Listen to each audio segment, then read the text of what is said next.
اور میں اس کو اس لیے بڑی اہمیت دیتا ہوں کہ ہمارے لوگوں کو پوری طرح اندازہ نہیں کہ یہ جو ڈرگز جس ریٹ پہ پھیل رہی ہیں پاکستان میں، اس کے آگے جا کے کیا اثرات ہوں گے۔ ہم نے یہ سب سے پہلے تو مجھے یاد ہے جب افغانستان میں جہاد ہو رہی تھی تو تب پہلی دفعہ ڈرگز کا سنا کہ پاکستان میں ڈرگز آنی شروع ہوئی ہیں اور یہاں سے آگے جاتی تھی، تو تب کسی نے اس کو اتنا سیریس نہیں لیا، اس لیے کہ لوگ سمجھتے تھے کہ ڈرگز چلیں ٹھیک ہے، ہمارا ملک تو نہیں نقصان ہو رہا، باہر جا کے بکتی ہوں گی، ٹھیک ہے، کوئی موٹیویشن نہیں تھی۔ لیکن ایک اللہ کا قانون ہے، جب بھی آپ اس چیز کی اپنے معاشرے میں اجازت دیتے ہیں جس کو اللہ نے منع کیا ہو، یہ ہو ہی نہیں سکتا کہ وہ آپ کے معاشرے میں نقصان نہ پہنچائے۔ جتنی بھی اللہ نے قرآن میں چیزیں کہی ہوئی ہیں وہ انسان کی بہتری کے لیے، اللہ کو تو ہم کسی چیز کا فائدہ نہیں پہنچا سکتے، تو جب ہم اس کے احکامات پہ عمل کرتے ہیں تو اپنا فائدہ کرواتے ہیں۔ تو یہ میں نے اپنی خود دیکھا کہ جو لوگ، اور میں 80s کی بات کر رہا ہوں، تو جنہوں نے ڈرگ سے پیسہ بھی بنایا، معاشرہ ان کو کوئی برا نہیں سمجھتا تھا۔ میں نے کئی دفعہ فنکشنز اٹینڈ کی جب میں کرکٹ کھیلتا تھا، تو ادھر کئی لوگ بات کرتے تھے کہ یہ اس نے، سب کو پتہ ہوتا تھا کہ ایک آدمی نے ڈرگز کے ذریعے بہت پیسہ بنایا، لیکن کیونکہ پیسہ بنایا تھا اس کو ایکسیپٹیبل تھا وہ معاشرے کے اندر۔ یہ ہمارا سب سے بڑا اگر میں آپ کو کہوں کہ ہماری معاشرے کی بدقسمتی سب سے بڑی کیا ہوئی کہ ہم نے ان لوگوں کو اپنے معاشرے میں ایکسیپٹیبل بنا لیا، ان کو ہم نے معاشرے میں عزت بھی دی جو کہ ناجائز طریقے سے پیسہ بناتے تھے، کرپشن سے پیسہ بناتے تھے، ڈرگ سے پیسہ بناتے تھے، اس کا پھر نقصان ہونا تھا معاشرے پہ۔ اور آہستہ آہستہ پہلے ہم نے سوچا کہ یہ تو صرف ڈرگز باہر جا رہی ہیں، چلیں جی پاکستان میں پیسہ آ رہا ہے، لیکن اس پیسے نے بھی پاکستان کو نقصان پہنچایا۔ وہ پیسہ غلط طرف استعمال ہوتا تھا، رشوتیں دینے میں، لوگوں کو خریدنے پہ استعمال ہوتا تھا، کرپشن بڑھاتا تھا وہ پیسہ، غلط قسم کی پولیٹیشنز کی کیمپین کو بیک کرتا تھا۔ وہ کرپشن کے پیسے سے، ڈرگز کے پیسے سے کئی لوگ الیکشن بھی جیتے تھے، اور پھر وہ ان لوگوں کو پروٹیکشن بھی دیتے تھے۔ تو آج ہمارا یہ صورتحال ہے کہ ابھی اعظم سواتی نے جو آپ کو بتایا کہ تقریباً 70 لاکھ لوگ پاکستان میں ڈرگ ایڈکٹس بن چکے ہیں۔ 70 لاکھ لوگ، نیوزی لینڈ کی آبادی اس سے آدھی ہے، 70 لاکھ سے، سنگاپور 70 لاکھ سے کم ہے، یعنی وہ ملکوں کی آبادی اتنی نہیں ہے جتنے ہمارے اس وقت ڈرگ ایڈکٹس ہو گئے۔ اور یہ کیونکہ یہ ان کی لوگوں کو زیادہ پتہ نہیں، یہ سمجھ جائیں کہ جو ایک گھر کے اندر ایک ڈرگ ایڈکٹ آ جاتا ہے تو وہ سارے گھر کو تباہ کر دیتا ہے۔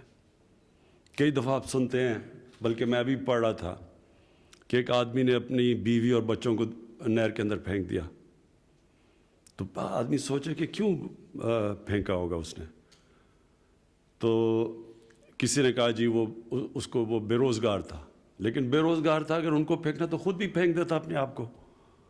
بعد میں پتہ چلا کہ وہ ڈرگ ایڈکٹ تھا۔ تو ڈرگ ایڈکٹس جو تباہی مچاتے ہیں، اگر باپ ڈرگ ایڈکٹ ہے تو اپنے بچوں کی زندگی، اپنی بیوی کی تباہ کر دیتا ہے۔ اگر ایک بیٹا ڈرگ ایڈکٹ ہو جاتا ہے گھر کے اندر، وہ اپنی ساری فیملی تباہ کر دیتا ہے، ماں باپ کی زندگی تباہ کر دیتا ہے۔ اور یہ کیونکہ سائلنٹ کلر ہے، اس کا پتہ نہیں چلتا، لوگ اس کی زیادہ بات نہیں کرتے، اور معاشرے کو اس کی اہمیت کا نہیں پتہ کہ یہ کس طرح کی ایک کینسر پھیلتی جا رہی ہے معاشرے میں۔ اور اب جو سب سے خوفناک چیز ہے، اب یہ جو سنتھیٹک ڈرگ ہے، آئس، یہ اسکولوں کے اندر پھیلتی جا رہی ہے، پہلے تو یونیورسٹیز میں سنتے تھے ڈرگس کا، اب اسکولوں کے اندر. میں نے جب آئی جی اسلام آباد سے میں نے کرائم کی فگر لی تو انہوں نے مجھے بتایا کہ یہ اسکولوں کے اندر آئس پھیل گئی ہے، یہ جو سنتھیٹک ڈرگ ہے. اب یہ سمجھ جائیں کہ اگر ایک اسکول کے بچہ شروع ہو جائے ڈرگس کے اوپر، اس کا مطلب یہ ہے کہ نہ وہ پڑھ سکتا ہے صحیح طرح، کیونکہ ڈرگ سب سے پہلے متاثر کرتی ہے آپ کا ڈسپلن، اور پھر جو پڑھنے کے لیے ڈسپلن ہے وہ متاثر کرتی ہے، اور پھر وہ کیریکٹر بدل دیتی ہے انسان کا. جو سٹرگل ہوتی ہے زندگی کی وہ سٹرگل ہی نہیں کر سکتا. اور جو بھی ایک نوجوان جب وہ پڑھ رہا ہوتا ہے، سٹرگل کر رہا ہوتا ہے، اپنے ماں باپ اس کے اوپر پیسے خرچ کر رہے ہوتے ہیں کہ وہ آگے ہوگا، بڑا کام کرے گا، نوکری کرے گا، وہ سب کچھ اس کی متاثر ہوتی ہے. اور اس کے علاوہ جو صحت کے اوپر امپیکٹ پڑتا ہے. اور پھر جو جتنی چھوٹی عمر میں ڈرگز کا استعمال شروع کرو اتنا ہی زیادہ مشکل ہوتا ہے وہ ڈرگز کو چھوڑنا. اور اس لیے یہ جو سائلنٹ کلر ہے، یہ جو اب ہمارے اسکولوں کے اندر بھی چلا گیا اور یونیورسٹیز میں بھی چلا گیا، اس لیے میں آج خاص طور پہ یہاں آیا ہوں کہ اس کے لیے صرف ANF نہیں اس کا مقابلہ کرے گی، پورے معاشرے کو اس کا مقابلہ کرنا پڑے گا. ساری سوسائٹی مل کے کرائم کو فائٹ کرتی ہے. کبھی بھی صرف پولیس سے کرائم فائٹ نہیں ہوتی، یا کسی لا انفورسمنٹ ایجنسیز اکیلی صرف کرائم فائٹ نہیں کرتی. ایک معاشرہ کرائم سے لڑتا ہے. جب کرپشن ایک معاشرے میں پھیلتی ہے تو جب تک کہ معاشرہ وہ کرپٹ لوگوں کو برا نہیں سمجھتا وہ کرپشن نہیں رک سکتی. صرف نیب سے کرپشن نہیں رک سکتی یا ایک انصاف کے نظام سے. معاشرہ ایک جو معاشرے کے اندر جو بدی پھیل رہی ہوتی ہے، جو کرپشن پھیل رہی ہوتی ہے، جو ڈرگز پھیل رہی ہوتی ہے، وہ معاشرہ مل کے اس کو فائٹ کرتا ہے. سنگاپور کے اندر لی کوان یو، جو ان کے بہت بڑے اسٹیٹسمین تھے سنگاپور کے، جنہوں نے سنگاپور کو ٹرانسفارم کیا، اور ہماری زندگی میں ہم نے دیکھا سنگاپور بدلتا ہوا. تو اس نے سب سے پہلے، وہاں بھی کرپشن تھی، اس نے سب سے پہلے کرپشن کو اٹیک کیا.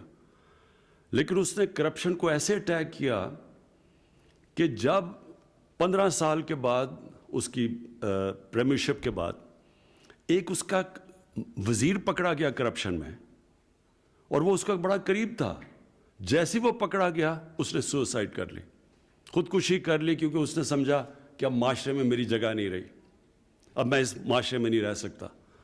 تو یہ جب ایک معاشرہ جب کسی چیز کو بھی اس کے خلاف کھڑا ہو جاتا ہے وہ سب سے بڑا ڈیٹرنٹ ہوتا ہے. اور ایک اور بھی میں مثال دیتا ہوں. ایک برنی میڈوکس تھا، ملٹی بلینئر تھا امریکہ کے اندر، سارے اس کو سٹارز اس کے ساتھ پیسہ انویسٹ کرتے تھے. تو وہ جب اس کی کرپشن اینڈ میں پکڑی گئی اور وہ بینکرپٹ ہوا تو اس کے 2 بیٹے نے، ایک بیٹے نے خودکشی کی، دوسرے بیٹا سٹریس کے اندر بیماریوں میں آ کے مر گیا، بیوی نے اس کو طلاق دے دی.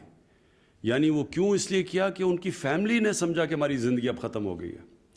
میں یہی چاہتا ہوں کہ ڈرگ سے اور یہ جو کرپشن کی کینسر ہے اس سے پورا معاشرہ لڑے. تو یہ جو آپ نے آج اعظم سواتی جو بات کی، میں اپنی یہ جو کاؤنسل بناؤں گا، ساری منسٹریز کو بلواؤں گا، اس کے نیچے سارے منسٹریز کو